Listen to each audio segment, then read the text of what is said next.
কিছুমান শিশু গৰ্ভতে অনেক যন্ত্ৰণা কিয় ভোগে? কি পাপৰ কাৰণে পাপী গৰ্ভত প্ৰৱেশ কৰে আৰু গৰ্ভত নানান কষ্ট ভোগ কৰিবলগীয়া হয়? কিছুমান স্ত্ৰীৰ কিয় গৰ্ভৱতী অৱস্থাত মৃত্যু হয়? কিয় দেউতাক জীয়াই থকাৰ পিছতো পুত্ৰৰ মৃত্যু হৈ যায়? এই সকলোবোৰ প্ৰশ্নৰ উত্তৰ খুব সুন্দৰকৈ গৰ্ভগীতাত বৰ্ণিত আছে। গৰ্ভগীতাৰ প্ৰথম অধ্যায়ত এই কথা উল্লেখ আছে যে অৰ্জুনে এদিন ভগৱান শ্ৰীকৃষ্ণক প্ৰশ্ন কৰিছিল, হে মধুসূদন, আপুনি মোক কওকচোন, প্ৰাণী কি গুণ বা দোষৰ বাবে গৰ্ভত প্ৰৱেশ কৰে? প্ৰাণীয়ে কিয় জন্মৰ আগত আৰু জন্মৰ সময়ত অসহনীয় পীড়া ভোগ কৰে? তাৰ পিছতো প্ৰাণীয়ে কিয় বিভিন্ন ৰোগ আদিৰ বাবেও পীড়া আৰু দুখ ভুগিব লাগে? প্ৰাণীক কিয় বৃদ্ধ অৱস্থাত অনেক ৰোগ পীড়াই আগুৰি ধৰে আৰু শেষত কিয় প্ৰাণীৰ মৃত্যু হয়? লগতে অৰ্জুনে সুধিছিল যে হে ভগৱান, মানুহ জন্ম আৰু মৃত্যুৰ দুখৰ পৰা কিয় বাচিব নোৱাৰে? তেতিয়া ভগৱান শ্ৰীকৃষ্ণই অৰ্জুনৰ কথাৰ উত্তৰত কৈছিল, জন্ম মৃত্যুৰ বন্ধন সমস্ত প্ৰাণীৰ নিয়তি, অৰ্থাৎ যি প্ৰাণী এই মৃত্যুলোকত জন্ম লৈছে তেওঁৰ মৃত্যু নিশ্চিত আৰু সেয়া সকলো সময়তে চক্ৰ আকাৰে সংসাৰত বিৰাজমান। যি প্ৰাণীয়ে সংসাৰৰ নশ্বৰ বস্তুৰ সৈতে প্ৰেম কৰে, যি প্ৰাণীয়ে সংসাৰৰ অৰ্থ পোৱাৰ আশা ৰাখে কিন্তু ভগৱান ভক্তিৰ পৰা বিমুখ হৈ থাকে, সেই প্ৰাণী বাৰে বাৰে অনেক যোনিত জন্ম লাভ কৰে আৰু জীৱন মৰণৰ দুখ ভোগ কৰি থাকে। শ্ৰীকৃষ্ণৰ মুখৰ পৰা এনে সাৰুৱা কথা শুনি অৰ্জুনে পুনৰ প্ৰশ্ন কৰিছিল, হে মাধৱ, এই সংসাৰৰ মোহ মায়াৰ পৰা মুক্তি পোৱা সম্ভৱ নহয় সেইটো বুজিলোঁ। কাৰণ প্ৰাণীৰ মন 5টা বিকাৰৰ অধীনত থাকে। সেয়া হৈছে কাম, ক্ৰোধ, লোভ, মোহ আৰু অহংকাৰ। লগতে এই 5টা বস্তু 5টা মত্ত হাতীৰ দৰে। মোহে মনক হৰণ কৰি নিয়ে আৰু এই 5 বিকাৰৰ ভিতৰত অহংকাৰ আটাইতকৈ প্ৰবল আৰু এই 5টা হাতীয়েই প্ৰাণীক নৰকলৈ লৈ যায়। হে জনাৰ্দন, এই 5 হাতীক কেনেকৈ বশ কৰা যায়? অৰ্থাৎ মানুহে কেনেকৈ নিজৰ মনক ভক্তিৰ পথলৈ নিব পাৰে? এই কথা শুনাৰ লগে লগে শ্ৰীকৃষ্ণই উত্তৰ দিছিল, পাণ্ডু পুত্ৰই যেনেদৰে মত্ত হাতীক বধ কৰিবলৈ মহাবধ অংকুশ প্ৰয়োগ কৰে, সেইদৰে মনটোক নিজৰ নিয়ন্ত্ৰণলৈ আনিবৰ বাবে জ্ঞানৰূপী অংকুশৰ প্ৰয়োজন হয়। ভক্তি আৰু জ্ঞান অভ্যাসৰ দ্বাৰা প্ৰাপ্ত হয়। অহংকাৰ কৰিলে জীৱন নৰকত পৰিণত হয়। শ্ৰীকৃষ্ণৰ উত্তৰ শুনি অৰ্জুনে পুনৰ প্ৰশ্ন কৰিছিল, হে জনাৰ্দন, কিছুমান মানুহে আপোনাক ভক্তি কৰিবলৈ ঘন জংঘললৈ গৈ থাকে আৰু বহুজনে সংসাৰৰ মোহ মায়া এৰি বিভিন্ন ঠাই পৰিভ্ৰমণ কৰি আপোনাক তপস্যা কৰে। হে প্ৰভু, এই বিষয়ত আপোনাৰ মন্তব্য কি আৰু আপোনাৰ ভক্তি পোৱা কেনেকৈ সম্ভৱ?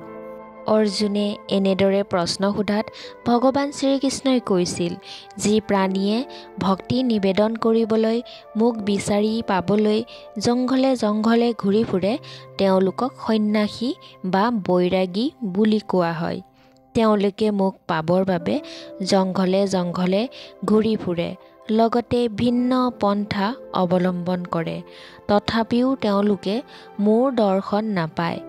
যদিহে তেওঁলোকৰ মনত ভক্তি বা প্ৰেম নামৰ বস্তুৱেই নাথাকে, যদিহে তেওঁলোকৰ মন সকলো সময়তে অহংকাৰত ডুবি থাকে, অহংকাৰেই সকলো সময়তে প্ৰাণীক মোৰ দৰ্শন লাভ কৰাত বাধা প্ৰদান কৰি থাকে।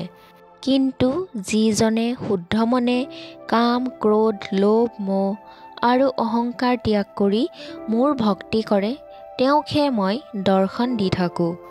এই কথা শুনাৰ পাছত অৰ্জুনে পুনৰ প্ৰশ্ন কৰিছিল, হে প্ৰাণনাথ, মনুষ্য এই 5 বিকাৰৰ দ্বাৰা গ্ৰাসিত হৈ থাকে, নিজৰ সংসাৰ আৰু জীৱন নষ্ট কৰি পেলায়।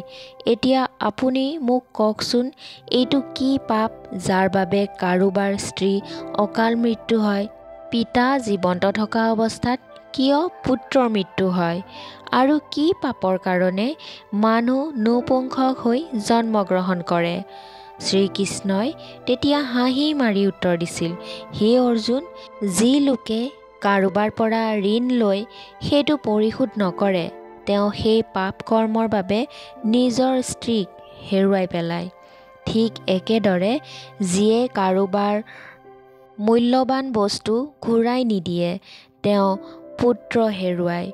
যিয়ে কাৰোবাক সহায় কৰাৰ বচন দি সময়ত সহায় নকৰে, তেনে লোক নপুংসক হৈ ৰৈ যায়, কিয়নো এইবোৰ হৈছে ডাঙৰ আৰু ভয়ংকৰ পাপ।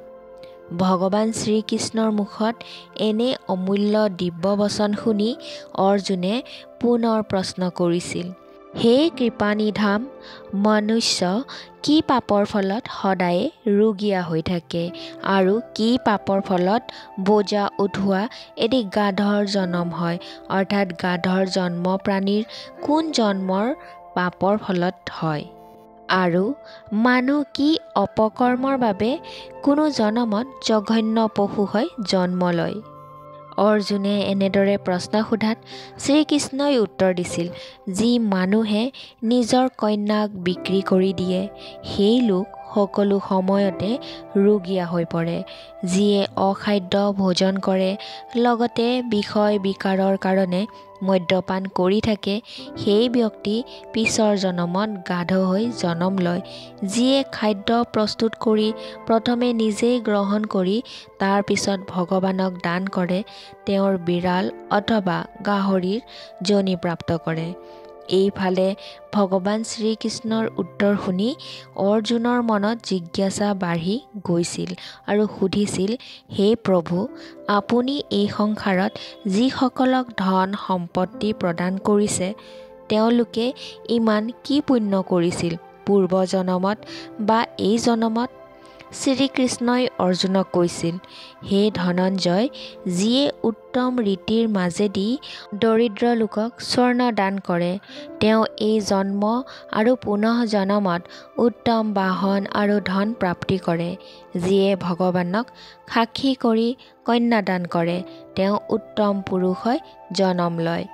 অৰ্জুনে পুনৰাই প্ৰশ্ন কৰিছিল, হে দয়াৰ সাগৰ, হে দয়ানিধি, এই সংসাৰত আপুনি কোনো মানুহক উত্তম ৰূপী সজাইছে আৰু কাৰোবাক কুৎসিত চেহেৰা কৰি সজাইছে, কাৰোবাক ধনৱান আৰু কিছুমানক ধনৱন্ত কৰিছে, এয়া কিয় হয়? ভগৱান শ্ৰীকৃষ্ণই উত্তৰ দিছিল, হে অৰ্জুন, যি লোকে অন্ন দান কৰে, তেওঁলোকৰ স্বৰূপ সুন্দৰ। যিয়ে বিদ্যা দান কৰে, তেওঁ বিদ্বান। তথাপিও কওঁ, পুৰুষৰ ৰূপ নহয়, গুণহে মহত্বপূৰ্ণ। যিয়ে সাধু সন্তৰ সেৱা কৰে, তেওঁ পুত্ৰৱান হয়, ধনৱান হয়। শ্ৰীকৃষ্ণৰ মুখত প্ৰশ্নৰ উত্তৰ শুনি অৰ্জুন কিছু সময় মনে মনে ৰৈছিল বাবে ভগৱান শ্ৰীকৃষ্ণই কৈছিল, হে পাৰ্থ, তোমাৰ সকলো প্ৰশ্নৰ উত্তৰ পোৱা হৈ গ'ল নেকি, নে আৰু কিবা প্ৰশ্ন আছে? লগে লগে অৰ্জুনে কৈছিল, হে প্ৰভু, এতিয়াও মোৰ মনত অনেক প্ৰশ্ন আছে। আৰু সুধিছিল, হে মধুসূদন, মানুহে ধন আৰু সংসাৰৰ প্ৰতি কিয় ইমানেই মোহ ৰাখে? তেতিয়া শ্ৰীকৃষ্ণই কৈছিল, যেতিয়া এই সংসাৰৰ প্ৰাণীয়ে মোৰ কৃপাৰ পৰা বঞ্চিত হৈ যায়, তেতিয়া তেওঁ ধন সম্পত্তি আৰু সংসাৰৰ প্ৰতি বেছি আসক্ত হয়, আৰু সেয়া হৈছে প্ৰাণীৰ নাশৰ কাৰণ। লগতে বিবেক থকা প্ৰাণী এইসমূহৰ পৰা দূৰৈত থাকে। যি ব্যক্তিয়ে সংসাৰৰ মোহ ত্যাগ কৰি পবিত্ৰ স্থানত উপস্থিত হৈ মোৰ নিষ্কাম ভক্তি কৰি থাকে, তেওঁৰ বিনাশ নহয়। ভগৱানৰ মুখৰ পৰা এই কথা শুনি অৰ্জুনৰ মুখত মৃদু হাঁহি বিৰিঙি উঠিছিল। তেওঁ পুনৰ শ্ৰীকৃষ্ণক সুধিছিল, হে প্ৰভু, মানুহৰ শৰীৰত যিসমূহ ৰোগ যেনে ৰক্তবিকাৰ, বায়ুদোষ, অন্ধত্ব, পংগুত্ব আদি বিকাৰ কাৰণ কি? ভগৱান শ্ৰীকৃষ্ণই তেতিয়া কৈছিল, যি প্ৰাণী মায়াত বন্দী হৈ মোৰ প্ৰতি বিমুখ হয় আৰু যিয়ে মায়ামোহৰ মাজত সকলো সুখ খুজিবলৈ চেষ্টা কৰি থাকে, তেওঁ ক্ৰোধী, ৰক্তবিকাৰী, অলস, দৰিদ্ৰ আৰু বায়ুদোষৰ দৰে বিকাৰত বিকাৰগ্ৰস্ত হৈ পৰে। তাৰ পিছত অৰ্জুনে গুৰু আৰু গুৰু দক্ষিণাৰ বিষয়ে ভগৱান শ্ৰীকৃষ্ণৰ পৰা কিছু জ্ঞান ল'ব বিচাৰিছিল। ভগৱান শ্ৰীকৃষ্ণই কৈছিল, হে অৰ্জুন, তুমি ধন্য, ধন্য তোমাৰ জননী আৰু তোমাৰ এই প্ৰশ্ন সমগ্ৰ মানৱ জাতিৰ বাবে কল্যাণকামী। হে পাৰ্থ, ব্ৰহ্মচাৰী আৰু সংযমী পুৰুষ, যিয়ে নিজৰ জীৱন ঈশ্বৰ ভক্তিত আৰু পৰ উপকাৰত উচৰ্গা কৰে বা কৰিছে, তেওঁক গুৰু মানি লোৱা উচিত। নিজৰ গুৰুৱে দেখুওৱা পথেৰে পূজা কৰা উচিত, কাৰণ গুৰু কৃপাৰ পৰা বঞ্চিত প্ৰাণীয়ে নানান পীড়াও পাপ ভোগ কৰে আৰু লোকে তেনে প্ৰাণীৰ মুখ দেখাও পাপ। লগতে শ্ৰীকৃষ্ণই কৈছিল যে, হে অৰ্জুন, গোটেই সংসাৰৰ গুৰু হৈছে জগন্নাথ, বিদ্যাৰ গুৰু কাশী, 4 বৰ্ণৰ গুৰু ব্ৰাহ্মণ, ব্ৰাহ্মণৰ গুৰু সন্ন্যাসী, সন্ন্যাসী তেওঁকেই কোৱা হয় যিয়ে সকলো ত্যাগ কৰি সদায় মোৰ ওচৰত বিলীন হোৱাৰ চেষ্টা কৰি থাকে। ব্ৰাহ্মণ হৈছে জগতগুৰু আৰু যি গুৰুৰ ভক্ত হয় তেওঁক মোৰ ভক্ত মান্যতা দিয়া হয়। যি মনুষ্য গুৰুৰ বিমুখ হৈ থাকে তেওঁ চণ্ডালৰ সমান হয়। যি ঠাইত মাদক দ্ৰব্যৰ ভাণ্ডাৰ থাকে সেই ঠাইৰ গংগা জলো অপবিত্ৰ হৈ থাকে। একেদৰে গুৰুৰ প্ৰতি বিমুখ ব্যক্তিৰ ভজনো অপবিত্ৰ, তেওঁৰ সমস্ত কৰ্ম নিষ্ফল হয়। তেনে ব্যক্তিয়ে পৰকালত কুকুৰ, গাধ আদিৰ যোনি প্ৰাপ্ত কৰে। তেনে লোক অজগৰ সাপৰ দৰে অলসতাত ভোগে আৰু সদা সৰ্বদা তিৰস্কাৰৰ মুখামুখি হয়। অৰ্থাৎ গুৰুৰ দীক্ষা অবিহনে কোনো কৰ্ম সিদ্ধি নহয়। বিপৰীতে যিয়ে গুৰুৰ সেৱা কৰে তেওঁ অনেক যজ্ঞৰ পুণ্য লাভ কৰে। ভগৱান শ্ৰীকৃষ্ণই অৰ্জুনক পুনৰ কৈছিল, হে অৰ্জুন, এই সংবাদ যি মনুষ্যই পাব আৰু অন্যক দিব তেওঁ গৰ্ভদোষৰ পৰা বাচি থাকিব আৰু সেই মনুষ্যই নৰকৰ 84 লক্ষ যোনিৰ পৰা মোক্ষ লাভ কৰিব। ভগৱান শ্ৰীকৃষ্ণৰ এই বাণী অৰ্জুনে খুব আগ্ৰহেৰে শুনিছিল। তেনেহ'লে বন্ধু বান্ধৱীসকল, আজিৰ ভিডিঅ'টো ইমানখিনিয়ে আছিল। ভিডিঅ'টো আপোনালোকৰ কেনেকুৱা লাগিল মতামত জনাবলৈ নাপাহৰিব। পাৰিলে লগ বন্ধুৰ মাজত শ্বেয়াৰ কৰি দিব আৰু মোৰ এই চেনেলটোত যদি নতুনকৈ আহিছে তেনেহ'লে ছাবস্ক্ৰাইব কৰি ৰাখিব। তেনেহ'লে আজিলৈ আহিছোঁ, ধন্যবাদ।